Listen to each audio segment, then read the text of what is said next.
My dear students, welcome to my channel at your classroom. ഈ ലെസൻ്റെ 4ാമത്തെ video ആണിത്. ഇതിന് മുമ്പേ 3 വീഡിയോ ചെയ്തിട്ടുണ്ട്. ആ 3 വീഡിയോ അപ്ലോഡ് ചെയ്തിട്ടുണ്ട്. അത് 3 ലെസനാണ് എക്സ്പ്ലെയിൻ ചെയ്തിട്ടുള്ളത്.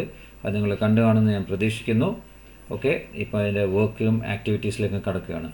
ഇവിടെ നമുക്കൊരു പോയമാണുള്ളത് സീഡ്സിനെ പറ്റിയിട്ട്. ഓക്കെ, അത് 2 ചോദ്യം ചോദിക്കുന്നുണ്ട്. Have you ever zone A seed? What things are needed for the growth of A seed? അതായത് ഇതിനു മുമ്പേ നിങ്ങൾ എപ്പോഴും ഒരു വിത്ത് നട്ടിട്ടുണ്ടോ, അതിനെന്തൊക്കെയാണ് ആവശ്യം എന്നുള്ളത്. ഓക്കെ, നമുക്കിവിടെ ഈ പദ്യത്തിലേക്ക് കടക്കാം. ഇപ്പോൾ a little seed for me to sow, a little earth to make it grow. ഒരു കൊച്ചു സീഡ്, ഒരു ചെറിയൊരു സീഡ് എനിക്ക് നടുവാനായിട്ട്, കുറച്ച് സ്ഥലം എനിക്കതിനെ വളർത്തുവാനായിട്ട്. A little hole, a little pat, a little wish and that is that. ഒരു ചെറിയൊരു കുഴി വേണം, പിന്നെ ഒന്ന് പരിപാലിക്കണം, പിന്നെ അതിനെപ്പറ്റി ആഗ്രഹിക്കണം. അതായത് നല്ല വളർന്നു വരണം, അതിൽ പുഷ്പിക്കണം, അത് കായ്ക്കണം എന്നൊക്കെ ആഗ്രഹിക്കണം. ഓക്കെ, അതൊക്കെയാണ് അതിൻ്റെ കാര്യങ്ങൾ. പിന്നെ എന്താണ് ആവശ്യം? A little sun, a little shower, a little while and then a flower. കുറച്ച് സൂര്യപ്രകാശം തട്ടുന്ന സ്ഥലത്ത് വെക്കണം, പിന്നെ കുറച്ച് നനച്ചു കൊടുക്കണം, പിന്നെ കുറച്ച് സമയം കഴിയുമ്പോൾ അതിൻ്റെ സമയമാകുമ്പോൾ അതിനൊരു പുഷ്പം വരും, പിന്നെ അത് പുഷ്പിക്കുന്ന അല്ല കായ്ക്കുന്ന ചെടിയാണെങ്കിൽ അതിന് കായ വരും. ഓക്കെ, ഇങ്ങനെയാണ് ആ സീഡിൻ്റെ ഒരു ചെറിയ പാദ്യത്തിൽ പറഞ്ഞിട്ടുള്ളത്. ഇനി നമുക്ക് അതിൽ 2 കുട്ടികളൊക്കെ അവിടെ ഇരിക്കുന്നതായിട്ടുള്ള ചിത്രം കാണാം.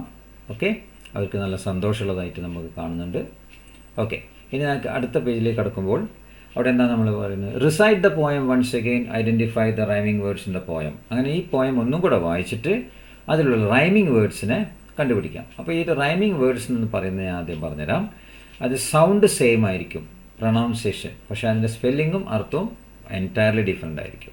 ഇവിടെ ആദ്യത്തെ 2 ലൈനിൽ സോ ആൻഡ് ഗ്രോ, ആ 2 വാക്കാണ് റൈമിംഗ് വേർഡായിട്ട് വരുന്നത്. പിന്നത്തെ 2 ലൈനിൽ പാറ്റ്, ദാറ്റ്. പിന്നത്തെ 2 ലൈനിൽ ഷാർ ആൻഡ് ഫ്ലവർ. ഓക്കെ, അപ്പോൾ ഇത് നമുക്ക് അവിടെ എഴുതിയിരിക്കുന്നു. അപ്പോൾ ഞാനിതിന് ഒരു ചെറിയൊരു നോട്ട് എഴുതിയിട്ടുണ്ട് നിങ്ങൾക്ക് കാണാനായിട്ട്. ഇങ്ങനെയാണത്: sow, grow, pat, that, shower, flower.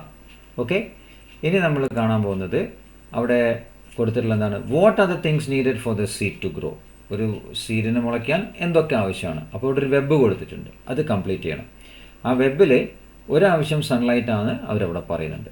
അപ്പോൾ ഇത് ഞാൻ നിങ്ങൾക്ക് വേണ്ടി ചെയ്തിട്ടുണ്ട്. അത് നമുക്ക് നോക്കാം. ഇവിടെ ആ വെബ് കാണാം. ഞാൻ അതിൻ്റെ താഴെ എഴുതിയിട്ടുണ്ട് എന്തൊക്കെയാണ്. 1 സൺലൈറ്റ്, അത് ഓൾറെഡി അവിടെ തന്നതാണ്. 2ാമത്തേത് സോയിൽ, 3ാമത്തേത് മെൻവർ, 4ാമത്തേത് വാട്ടർ എന്ന് പറയാം. അതായത് സൂര്യപ്രകാശം, മണ്ണ്, നല്ല വളം, നല്ല വെള്ളം. ഇത്രയും കാര്യങ്ങളാണ് ഒരു സീഡ് മുളയ്ക്കാൻ. Okay, things needed for a seed to grow. Okay, അപ്പം ഈ ഒരു വീഡിയോയിൽ നമുക്ക് ഈ ഒരു ചെറിയ ആക്ടിവിറ്റിയും ആ പദ്യത്തിലും ആയിട്ട് നമുക്കിവിടെ നിർത്താം. ഓക്കെ, അടുത്ത വീഡിയോയിലേക്ക് നമ്മൾ കടക്കുന്നതിന് മുമ്പേ ഇത് എക്സ്പ്ലനേഷനൊക്കെ നിങ്ങൾക്ക് ഇഷ്ടമായെങ്കിൽ നിങ്ങളതിനെ സബ്സ്ക്രൈബ് ചെയ്യണം, നിങ്ങളെ ഫ്രണ്ട്സിന് ഷെയർ ചെയ്യണം. ഓക്കെ, ഞാൻ വീണ്ടും ഇതിൻ്റെ മറ്റ് ആക്ടിവിറ്റീസ് എല്ലാം വീഡിയോസായിട്ട് ഇടുന്നതായിരിക്കും. ചെറിയ വീഡിയോസ് ആയിരിക്കും. അപ്പോൾ നിങ്ങൾക്ക് അത് സെലക്ട് ചെയ്തിട്ട് നിങ്ങൾക്ക് അതിനെ കണ്ട് മനസ്സിലാക്കി പഠിക്കാം. Okay, so see you in the next video. Bye.